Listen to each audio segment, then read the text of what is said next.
আসসালামু আলাইকুম রহমতুল্লাহি ওয়া বারাকাতুহু। আমরা এখন আছি মদিনার কুরআন ফ্যাক্টরিতে, যেটা পুরো বিশ্বের ভিতরে সবচেয়ে নাম করা বলতে পারেন, বা মানে সবচেয়ে সহি কুরআন ফ্যাক্টরি যেটা, সেটার ভিতরে এখন আছি আমরা।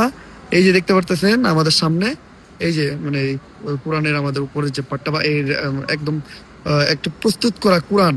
তারপরে ওই জায়গায় কোরআন তৈরি হইতেছে। এই জায়গায় অনেক প্যাকেটিং করতেছে, অনেক মানুষ আছে যারা কাজ করতেছে, আরো অনেক ওয়ার্কার আছে যারা এই জায়গায় কাজ করতেছে। মানে অনেক বড় ফ্যাক্টরি কিন্তু এটা। আর এই জায়গায় একটা গ্রান আসতেছে, মানে অনেক সুন্দর গ্রান, যে কোরআন শরীফের গ্রান, যেটা মানে অনেক ভালো লাগতেছে। আর এই জায়গায় আসতে পাইরা মানে অন্যরকম একটা মুহূর্ত। এই জায়গায় মানে যারা ভিতরে ঢুকে তাদের বাইর হওয়ার সময় একটা হাদিয়াও দিয়ে দেয়, হাদিয়া একটা কোরআন শরীফ দিয়ে দেয়। তো ওইটাও আজকে আমরা পাবো, মানে এই জায়গার একটা কোরআন শরীফও আমরা পাবো আলহামদুলিল্লাহ। ওইটা আমি নিয়ে আমার আম্মুরে দিমু, আমার আম্মু ওইটা পইরা আমার জন্য দোয়া করবো। মানে এটা অনেক জোস একটা মোমেন্ট।